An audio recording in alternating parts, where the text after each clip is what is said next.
PKK Sumsel mengadakan pelatihan kader perumahan, tata laksana rumah tangga dan table manner yang diikuti perwakilan PKK Kabupaten Kota se-Sumsel bertempat di Gedung Dharma Wanita Rejawali. Vian Perwadi, Ketua Panitia Pelaksana, mengungkapkan kegiatan ini dilaksanakan agar para kader PKK mengerti tata cara makan yang benar saat jamuan khusus, serta dapat membawa hasil pelatihan ini ke kabupaten masing-masing untuk disosialisasikan ke kader lain.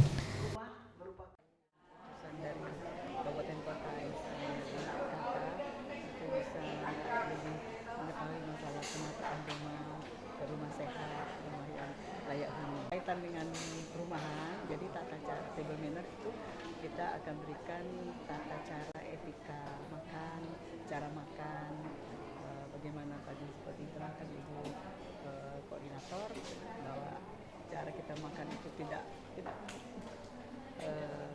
ya akan ada etika cara makan.